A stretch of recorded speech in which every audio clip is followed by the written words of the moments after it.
So here's just a video audio review for exam 2, just as a reminder. It's going to consist of 30 multiple choice questions, 2 short answer questions, and 5 vocabulary words. And all of the vocabulary words are from uh, ev- the last 3 vocabulary tests. Uh, there are 3 major sections, or we cover 3 major topics, and there are really 10 questions each in the multiple choice section pertaining to each of these sections. The first section is the idea of the drilling and completion video that we watched and then the rig visit. And so I'm just going to remind you, these are terms that are largely vocabulary words. The rig components went through are very important. Remember that we did, when we watched the video and when we visited the rig, it was a top drive rig, which is a little different than the older style rigs, which had rotary tables and Kellys. Other than that, these sorts of things are common.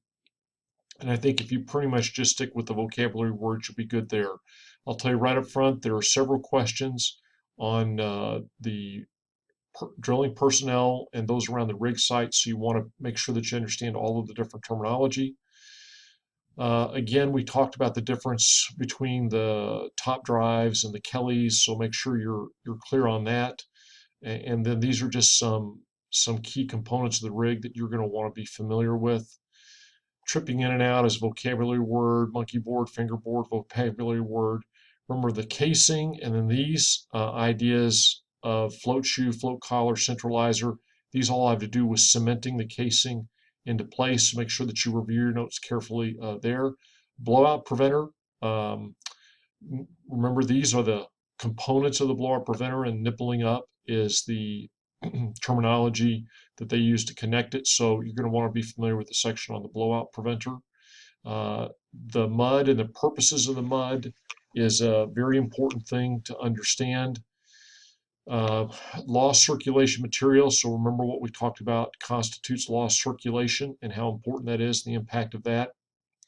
Directional drilling is something that I really want you to be up on. If you remember, I emailed you that additional information so that you would have some reading to do in addition to your notes, but you're going to want to look over these very carefully from your notes.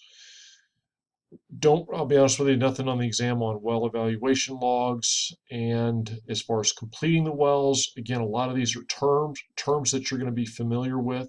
Um, Even though it's going to come up in a later slide, certainly the idea of completing the well in terms of tubing, perforating, and the frac job and fracking is a major emphasis for this section. I really want you to understand fracking, so make sure that you're all over that. That's the first component of uh, the well itself.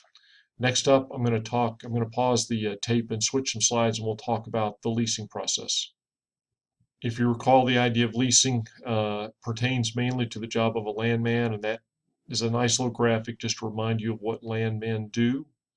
Um, you're going to want to be familiar with the coastline restrictions of who owns what, and also the idea of leasing federal lands, what sort of lands are available, and who controls the onshore and offshore leasing. No specific questions on the state lands.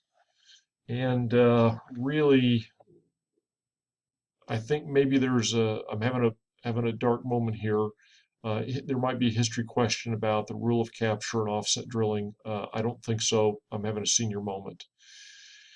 Knowing the language of leasing is going to be important to you simply to interpret some of the questions. So make sure you're familiar with all of these terms. They're obviously very central. Remember that a run sheet is how the landman documents the history of who's had the properties, how they go about doing that documentation. Remember, curing the title is the issue of reconciling issues with the title opinion with the run sheet, and a title opinion is the work of a lawyer as opposed to a landman. These are the central questions about the lease. Make sure you're clear on what date counts for the clock starting. Remember the major provisions, the legal description of the land, which depending on the type of Classification systems in use can be pretty weird, which is a good reason for the Mother Hubbard clause, which is when you have weird property descriptions, and there's always that possibility of small adjacent lots not being included in the lease, although they were intended to be. So that's Mother Hubbard. And then you're going to want to be familiar with all of these clauses or issues that come up, and you're going to want to know not every one of these terms is on the exam, but most of these terms will become a factor on the exam. Remember, as far as the land itself, that a lot of times the lease will say $10 plus other things of value, and typically that's in the form of a bonus, which is usually paid per acre, and the quality of the land determines the acreage price. Royalty, remember we talked about that historically 1/8 was the royalty in the beginning.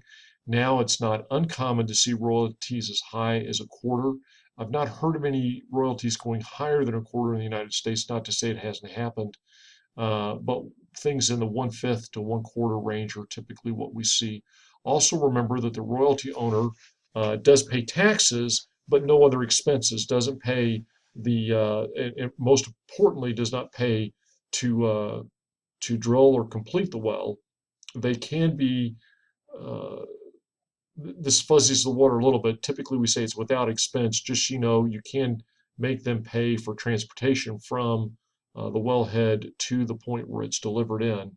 But in general, royalty owners do not pay for the expenses.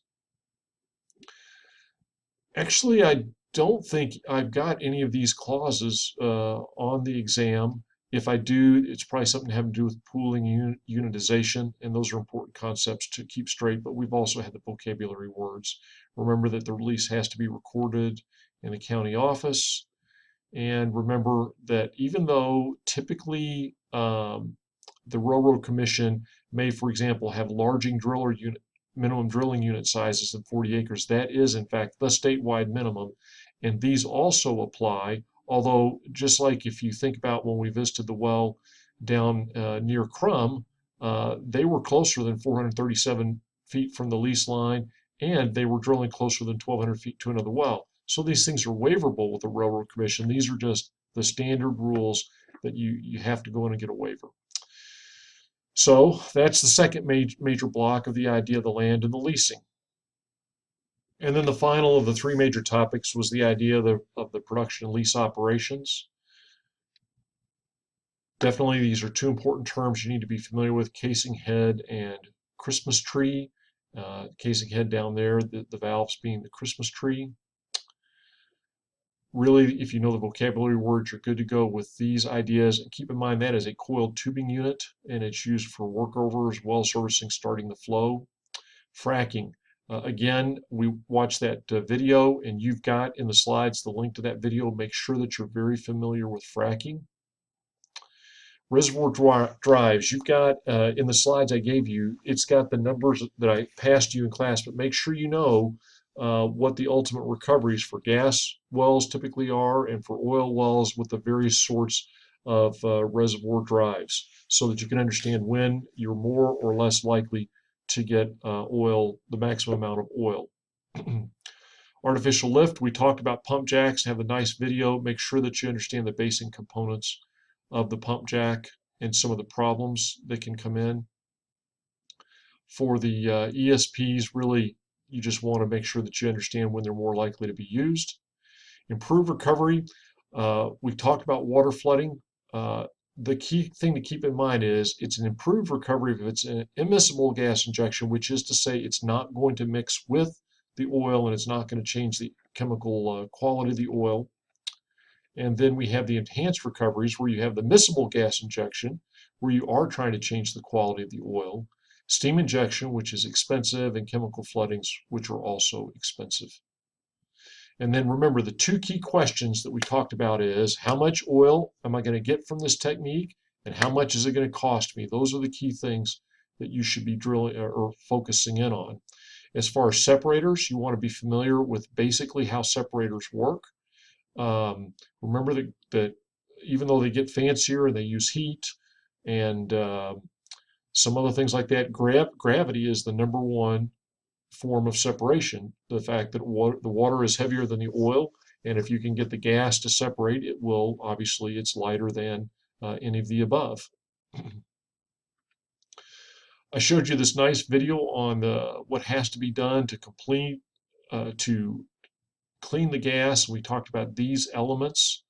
And so you're going to want to be familiar with these steps. If you're familiar with how you remove the contaminants of H2S and CO2, how you dehydrate the gas, and how you remove the natural gas liquids, then you understand what you need to know. Just keep in mind, make sure you're familiar with BS&W and what's involved with that. This is what goes wrong. Remember, for paraffin, one way they treat it is with hot oil or some sort of a heating, and the other is they just go and they scrape the the tubing and the casing. Sand, how they try to pressure vacuum that out in essence. Tubing and casing leaks with corrosion are an issue. This is a good, nice picture of a workover rig, and that's a snubbing unit.